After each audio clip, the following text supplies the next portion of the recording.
Welcome to my video presentation of Social Relations 1, Psychology 512, Liberty University.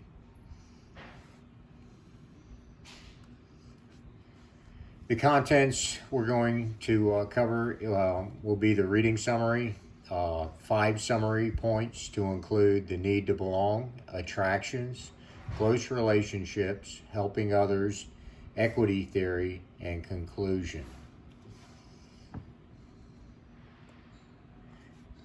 Reading summary.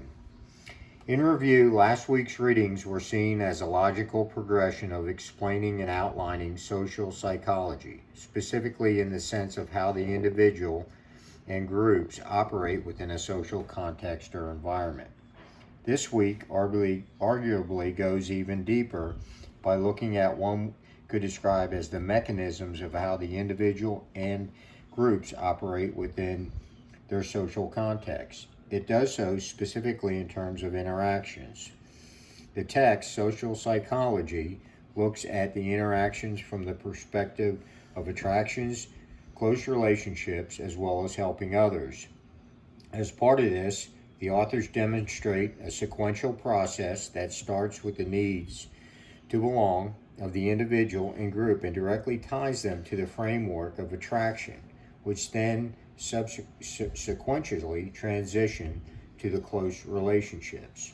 Through the next step in this logical progression, which is helping others, the author utilizes influence such as evolutionary, motivational, situational, and personal, as well as interpersonal aspects to describe the who, what, where, when, and why of helping others. In the text theories, Social Psychology, the author provides complementary insight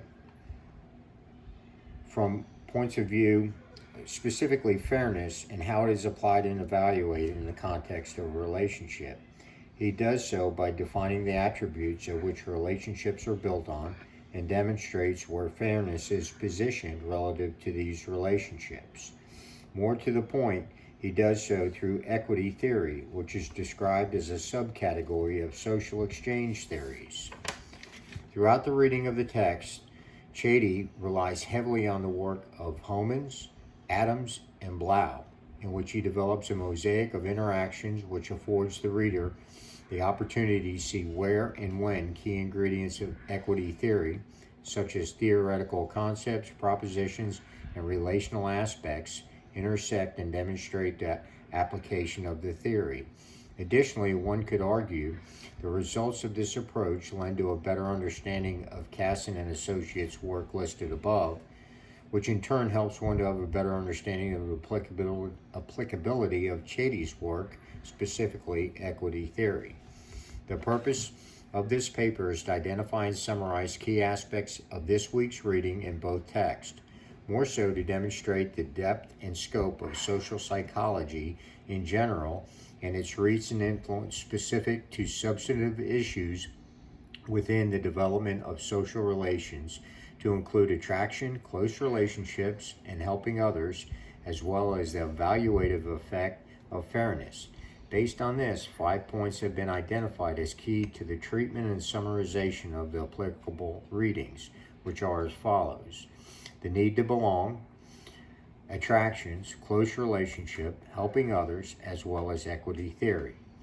Arguably, social relations are yet another important stop on a progression line developed in both course texts with similar implications and reverberations as social perception and social influence. Pragmatically, this discussion can create a more palatable understanding of the benefits of social psychology research as it relates to one's own social environment from both a personal and professional perspective. Summary points. The need to belong. Through the study and negotiation of this course, it has become readily apparent that human beings are social creatures and have an innate desire to interact with members in their own social landscape. More specifically, a need for affiliation, which can be defined as the desire to establish and maintain rewarding interpersonal relationships. When this does not occur, loneliness sets in, which can be summarized as a feeling of deprivation about existing social relations. In the simplest terms, people need people. Arguably, this desire and need to belong can be seen as the most important factor in determining an individual's level of happiness, as well as success, and most importantly, how they will treat others. Additionally, these types of individuals will demonstrate pro-social as well as constructive behaviors, both as an individual and within group structures, focusing on the opportunity to set the conditions for belonging or inclusion, which arguably equates to affiliation. Furthermore, these efforts can occupy a considerable amount of one's time and thought processes at both the conscious and subconscious level. More to the point, this preoccupation can be driven directly or indirectly by feelings or perceptions of neglect, stigmatization, or being ostracized. This adds credence to Baumeister and Leary's position that most people's thoughts, emotions, and behaviors are motivated by a desire to satisfy the need to belong. Another interesting perspective to view the need to belong and affiliate is the associated cost to the individual and or group needing to belong. Quite simply, there is a social cost imposed. People are usually willing to pay this price in order to receive the rewards of belonging to the group, and thus exert self-regulation and behave in ways that can secure and maintain social inclusion. How one demonstrates a need to belong can manifest in many different ways, in addition to pro-social and constructive behaviors. Some argue that a need for affiliation is associated with a heightened level of interpersonal sensitivity. Simply put, they know when a group wants them and can pick up on or decipher certain social cues transmitted by the group. This heightened level of interpersonal sensitivity can also be contributed to being oversensitized to rejection or neglect. Attractions. What creates and sustains attraction can be viewed from varying perspectives. One look at it from the trending perspective of evolutionary psychology, which puts attraction in a survival-like category of attracting and selecting based on reproduction qualities and survival of offspring. Others look at attraction based on rewards. These rewards or benefits can take various forms such as wealth, security, beauty, intelligence, or even feelings of self-worth and happiness as well. More so, some research defines attraction as an objective process, while others consider it much more subjective process that is heavily influenced by cultural factors, geography, to include time and distance, as well as contextual circumstances.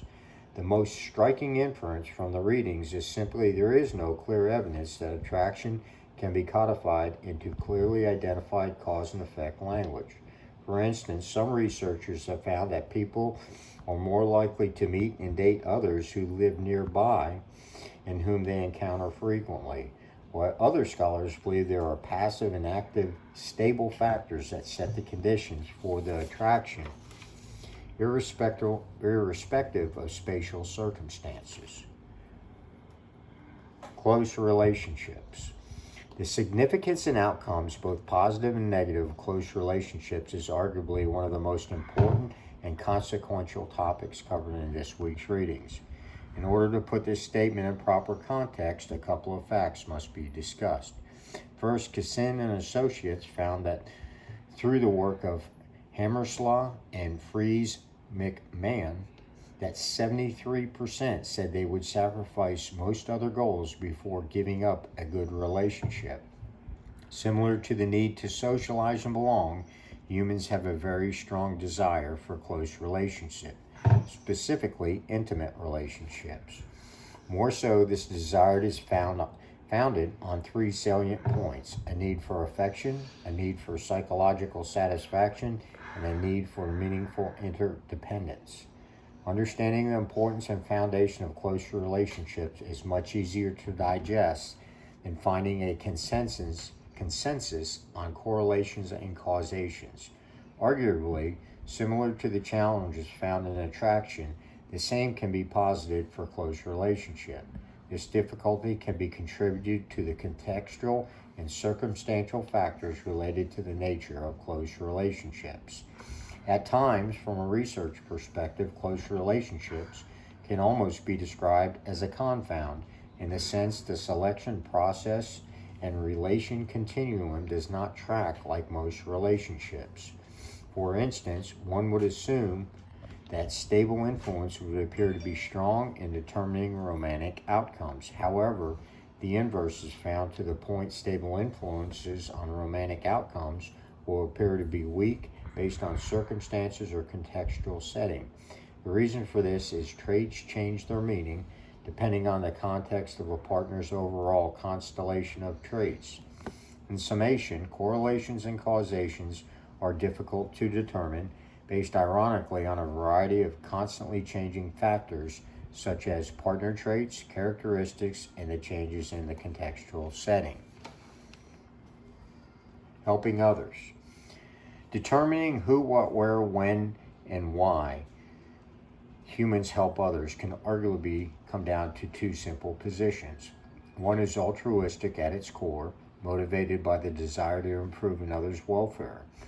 The other is egoistic at its core, motivated by the desire to improve one's own welfare. The strength in this argument comes at the heart of the matter concerning social heuristics hypothesis, which arguably sees pro-social behaviors, i.e. helping others, from two perspectives. One deliberative and generated by a self-interest to maximize benefits and opportunities, while the other is intuitive, tapping into the altruistic foundation of an individual to empathize with others, demonstrating no self-interest. Granted, there are many forms of altruism listed in the text, to include reluctant altruism and reciprocal altruism, as well as other forms of socially influenced factors for helping, i.e. the bystander effect. But from a simplicity standpoint, reducing the core contributors to the act of helping others to innate processes such as altruism or egoistic values arguably provides clarity in choosing a pathway in which both the professional and the layman can exercise the opportunity for further insight knowledge in a clear directional manner. Equity theory. Kassin and Associates define equity theory as a theory that states people are most satisfied with a relationship when the ratio between benefits and contributions is similar for both partners. Chaidy positions equity theory as a subcategory of social exchange theory, which can be viewed as a reciprocity in the sense in which people are motivated to maximize benefits and minimize cost in their relationships with others in a commensurate way. Subsequently, in essence, it is a theory based on maintaining a balance or equilibrium within any relationship specific to the cost-benefit ratio. As long as there is a perceived level of equality between each member in the relationship, this ratio will endure without conflict. However, when there is an imbalance or perceived imbalance, conflict sets in and a variety of emotions and consequences can occur. Chaidy addresses the different types of responses to include those that either lead to or reduce conflict and the reasons therefore. He does this through 4 propositions. Summarily, the first proposition puts forth that the reason individuals seek to maximize their benefits is driven primarily by a desire for pleasure. Secondly, both individuals and group rely on constraints imposed by society to control behavior, i.e. everyone equally contributes, which prevents exploitation, resultant advantages or disadvantages, unfairness in simple terms. The third is distress in a relationship is directly correlated with the perceived inequity. The greater the one, the greater the other. Finally, those distressed in a relationship attempt to manage their situation and the resultant inequity through a variety of means, manifesting in behavioral modification that could be categorized as both positive and negative.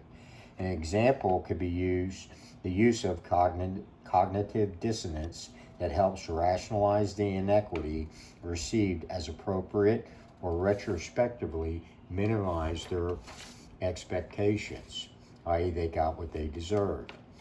One could argue quite effectively that equity theory in itself is subjective in the sense that defining and measuring equity is based on the receiver's and at times the giver's perception.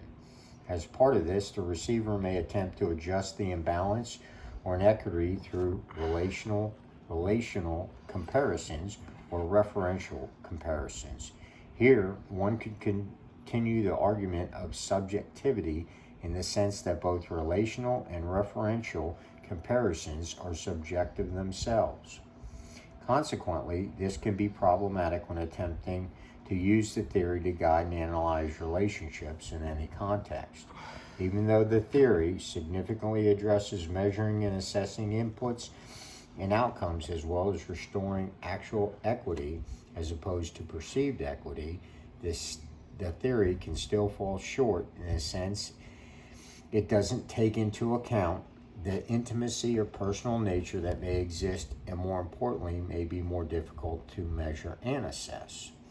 Critics generally find applying analytical reasoning or analogous economic-based exchanges somewhat disconnected to the cognitive and behavioral processes of close personal and or intimate relationships. In fairness to the research, one could postulate this as the reasoning for the development of the equity sensitivity construct, which defines and categorizes responses to inequities that arguably help stabilize equity theory relative to subjectivity of individuals, people, and groups and relationships. Conclusion. There were 4 main topics this week in the readings: attraction, close relationship, helping others, and equity theory. All of these can be considered key drivers in the makeup of social relations and continue to build on the understanding of the application of social psychology. This week arguably went even deeper by looking at one could describe as the mechanisms of how the individual and groups operate within their social context. It did so specifically in terms of interactions. All of these interactions demonstrated a commonality that people need people. More so, this need is at the center of attention in the lives of individuals and society as a whole. The purpose of this paper was to identify and summarize key aspects of the week's readings. More to the point, to demonstrate the depth and scope of social psychology in general and its reach and influence specific to substantive issues within the development of social relations. Additionally, 5 points were identified as keys to the treatment and summarization of the applicable readings, to include the need to belong, attractions, close relationships, helping others, as well as equity theory. It is the belief of the author of this paper a sound logical outlining of their aforementioned key ingredients was provided, in which the reader gained appreciable perspectives that highlighted and supported the premise that people need people, as well as differing points of view stimulated throughout outside the parameters discussed in this paper. Thank you.